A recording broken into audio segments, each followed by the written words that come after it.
दुनिया में खड़ी ये बड़ी इमारतें, सांस लेते ये शहर जो फैक्ट्रियों कारखानों के दम पर अपना दम भरती हैं, हजारों लाखों परिवारों को अपनी गोद में सजोती हैं, जिनको पैदा किया है उस मजबूत शख्स ने जो दौलत धन संपदा से भरपूर है और दुनिया में उसे अलग अलग नामों से जाना जाता है। सेठ, अरबपति, पूंजीपति, सरमायादार।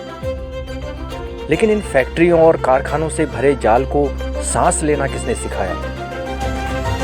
दौलत के इन अंधेरी रातों में मेहनत का चिराग किसने जलाया? दिन रात जी तोड़कर मेहनत करके ऊंचाइयों पर किसने पहुंचाया?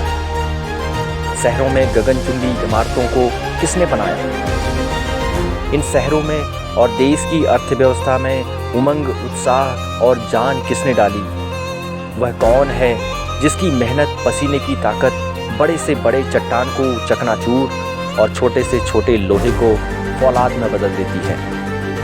वो है दुनिया में एक नए सवेरे को जन्म देने वाला, दुनिया में बदलाव लाने वाला मेहनत का मालिक मजदूर। मजदूर अपनी ताकत और मेहनत के बल पर अपनी तकदीर बदल सकता है, अपने भाग्य का निर्माण कर सकता है, अपनी अंधेरी झोपड़ियों में सुख का उजाला ला सकता है। जिन इमारतों को दूसरों के लिए बनाता है और खुद एक छत के लिए भी तरसता है, अपना श्रम बेचकर दूसरों को खुशियां देता है, वो मजदूर अपने सपने को सच करने का हौसला रखता है। आपकी सुंदर और बड़ी बड़ी इमारतों को जो मजदूर अपनी जान से भी ज़्यादा मेहनत मजदूरी से बनाता है, वो मजदूर जिसकी उचित मजदूरी आपकी जेब से बाहर है, लेकिन उसकी मजदूरी, उसका हक मारकर आप कम मजदूरी में अपना काम निकलवाते हैं। वो मजदूर जो हर रोज़ उस छोटे से छोटे काम को भी करता है जिसे करने में आपकी नाक घिस जाती है। वो मजदूर अपने घर में एक वक्त की रोटी को तरसता है।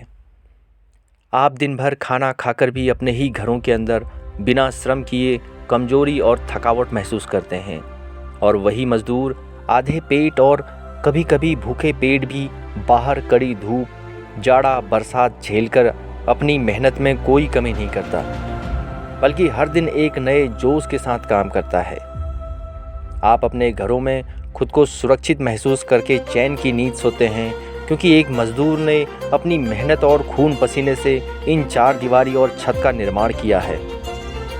मेहनत का देवता खुद अपनी ही मेहनत के लिए मोहताज बन के रह गया है। मालिक और मेहनत का टकराव आज से नहीं है, बल्कि हजारों वर्षों से है। मजदूर मेहनती और वफादार होता है, जो अपने श्रम से मालिक की सुरक्षा का बेहद ख्याल रखता है। लेकिन मालिक वर्ग हमेशा से इसकी मजदूरी और मेहनत के साथ धोखा करता आया है। अपने शराफत रूपी मुखौटे के पीछे एक दानव को छुपाता आया है। दोस्ती के इस नकाब के पीछे मजदूर के दुश्मन का चेहरा छुपा हुआ है।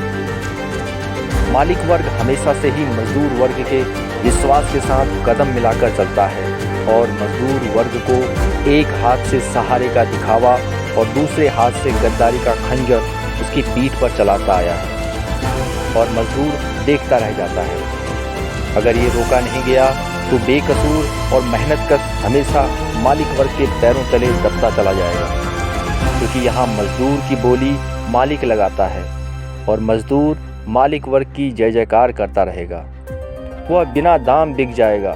अपने नारों की मदमस्ती में अनजान मजदूर अपने फ़ायदा और नुकसान भूल जाएगा। मालिक और मजदूर एकता कब होगी? वो दौर कब आएगा जब अपने बराबरी और हक की मांग मजदूर करेगा? लेकिन जिस दिन ये दौर आएगा, इनकलाब होगा और नई दुनिया का उदय होगा और एक नए समाज का निर्माण होगा।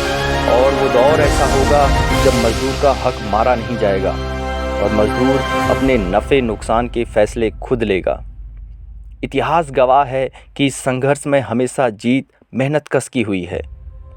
मेहनतकश मजदूर हमेशा से अपने हक को मांगता आया है, लेकिन मांगने से सब कुछ मिल नहीं जाता।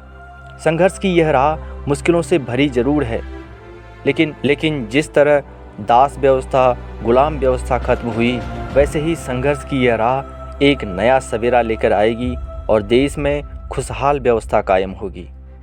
इस लड़ाई में नारा और आंदोलन मेहनतकश की आवाज़ है, उसका हथियार है, जो उन बहरे गूंगे सरमायादारों के कानों तक पहुंचकर उनकी नींद हराम कर देती है। मेहनतकश की यह राह संघर्ष भरी जरूर है, लेकिन नामुमकिन नहीं। इनकलाब के इस सफ़र में मजदूर एकता जिंदाबाद।